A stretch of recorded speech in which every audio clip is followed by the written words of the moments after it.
ચૂંટણી જીતવી અને ચૂંટણી હારવી, આ બે શબ્દો વચ્ચેનું અંતર શું માત્ર થોડા મતોનું જ હોય છે કે પછી તેની પાછળ કોઈ ઊંડી વાર્તા છુપાયેલી હોય છે? આજે આપણે એ જ વાર્તાને સમજવાનો પ્રયાસ કરીશું. આપણે અહીં કોઈ પક્ષની વાત નથી કરી રહ્યા, આપણે વાત કરી રહ્યા છીએ એક રાજકીય વિજ્ઞાનની. ચાલો સુરત પશ્ચિમના ચૂંટણી ક્ષેત્રનું ઊંડાણપૂર્વક વિશ્લેષણ કરીએ અને જોઈએ કે આંકડાઓ આપણને શું શીખવે છે. આપણી આ ચર્ચાનું કેન્દ્ર છે ગુજરાતનું એક મહત્વનું શહેર સુરત, અને એમાં પણ સુરત પશ્ચિમ વિધાનસભા ક્ષેત્ર. કોઈ પણ રણનીતિ બનાવતા પહેલા એ વિસ્તારની જમીની હકીકતને સમજવી ખૂબ જ જરૂરી છે. ત્યાંના લોકો, તેમની સમસ્યાઓ અને તેમની આકાંક્ષાઓ શું છે એ જાણ્યા વગર કોઈ પણ વિશ્લેષણ અધૂરું છે. 1,04,312 આ માત્ર એક આંકડો નથી. 2022ની ચૂંટણીમાં આ જીત અને હાર વચ્ચેનું અંતર હતું. આ આંકડો આપણને એ બતાવે છે કે અહીંનો રાજકીય પડકાર કેટલો મોટો અને જટિલ છે. આ કોઈ નાની મોટી ટેકરી નથી, આ તો એક વિશાળ પહાડને પાર કરવા જેવી વાત છે. તો આ પડકારને આપણે કેવી રીતે સમજીશું? આપણી આ વિશ્લેષણ યાત્રામાં આપણે પહેલા પડકારની ગંભીરતાને સમજીશું, પછી જનતાનો અવાજ સાંભળીશું, ત્યારબાદ આંકડાઓની માયાજાળને ઉકેલીશું અને આ બધાના આધારે એક ચતુર્મુખી રણનીતિની ચર્ચા કરીશું, સાચા નેતૃત્વના ગુણોને પારખીશું અને છેલ્લે શાસન માટે એક સ્પષ્ટ બ્લુપ્રિન્ટ તૈયાર કરીશું. તો ચાલો શરૂઆત કરીએ પહેલા પ્રકરણથી, પડકાર. અહીં 2022નું પરિણામ માત્ર એક ચૂંટણીની હાર-જીત નથી, પણ દાયકાઓથી ચાલી આવતી એક રાજકીય પેટર્નનું પરિણામ છે. આ એક એવા કિલ્લાની વાર્તા છે જેને ભેદવો અત્યંત મુશ્કેલ કેમ બન્યો છે. આંકડાઓ પર એક નજર નાખો. એક તરફ છે 75.7% મત અને બીજી તરફ માત્ર 11.5%. એટલે કે દર 4 મતદારોમાંથી 3 મત એક પક્ષને ગયા. આટલું મોટું અંતર એ કોઈ સામાન્ય રાજકીય હાર નથી, આ એક વ્યવસ્થાગત પડકાર સૂચવે છે, જેના મૂળ ઘણા ઊંડા છે. પણ રાજકારણ માત્ર આંકડાઓનો ખેલ નથી. રાજકારણનો સાચો અર્થ છે લોકો, તેમની સમસ્યાઓ અને તેમના જીવન. તો ચાલો હવે આંકડાઓની દુનિયામાંથી બહાર આવીએ અને એ લોકોનો અવાજ સાંભળીએ જેમના એક એક મતથી આ પરિણામો નક્કી થાય છે. પાણી નથી તો વોટ નથી. સુરતની એક સ્થાનિક વસાહતમાંથી આવેલો અવાજ ઘણું બધું કહી જાય છે. આ માત્ર એક નારો નથી, આ લોકોની પીડા છે, તેમની હતાશા છે. જ્યારે પાયાની જરૂરિયાતો પણ પૂરી ન થાય ત્યારે લોકોનો અવાજ આટલો બુલંદ બને છે. લોકોની મુખ્ય ફરિયાદો જુઓ: પીવાનું શુદ્ધ પાણી, યુવાનો માટે રોજગાર અને રસ્તા, ગટર જેવી પાયાની સુવિધાઓ. આ માત્ર સમસ્યાઓની યાદી નથી, આ એ મુદ્દાઓ છે જે સીધા લોકોના જીવનની ગરિમા સાથે જોડાયેલા છે. બંધારણ દરેક નાગરિકને ગૌરવપૂર્ણ જીવનનો અધિકાર આપે છે, અને આ અધિકાર ત્યારે જ સાર્થક થાય જ્યારે તેમની પાયાની જરૂરિયાતો સંતોષાય.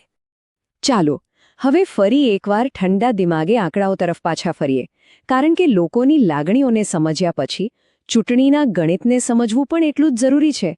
આંકડાઓ આપણને એ વાસ્તવિકતા બતાવે છે જે કદાચ પહેલી નજરે દેખાતી નથી. આ ચાર્ટ જુઓ, આ 2022ના પરિણામનું એક્સરે છે. અહીં કોઈ સ્પર્ધા જેવું લાગતું જ નથી, બરાબર ને? એક પક્ષ અને બાકી બધા વચ્ચે જમીન આસમાનનું અંતર છે. આ ચિત્ર સ્પષ્ટ કરે છે કે અહીં જીત માટે કોઈ ચમત્કાર નહીં, પણ એક સુનિયોજિત અને લાંબા ગાળાની રણનીતિની જરૂર છે.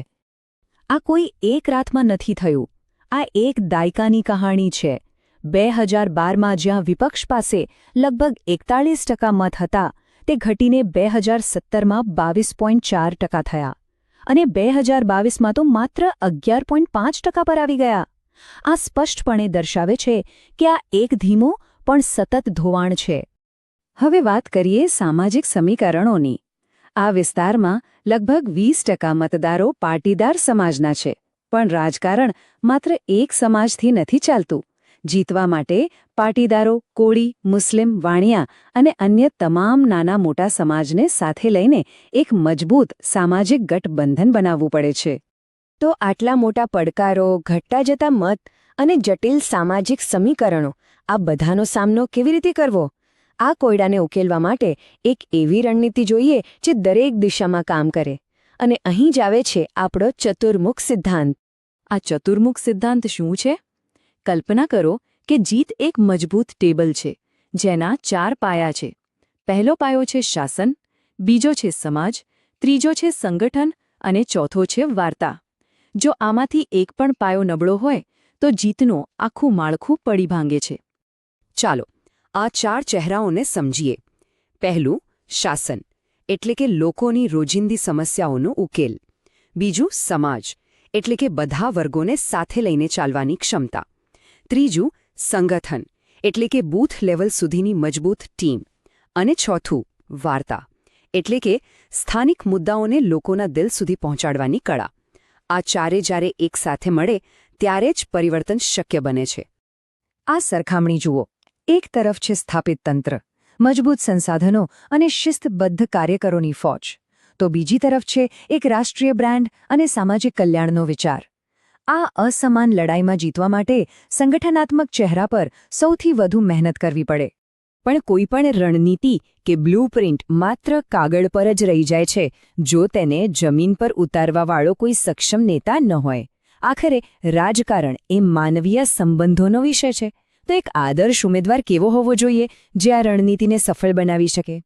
એક આદર્શ ઉમેદવાર એ છે જે યુવા અને શિક્ષિત હોય, જેની પાસે લોકો માટે કામ કરવાનો અનુભવ હોય, જે સ્થાનિક ભાષા અને સંસ્કૃતિને સમજતો હોય અને જેની પાસે ઊર્જા અને આધુનિક માધ્યમોનો ઉપયોગ કરવાની આવડત હોય. યાદ રાખો, નેતા એ જ છે જે લોકો સાથે જોડાય અને તેમનો વિશ્વાસ જીતે.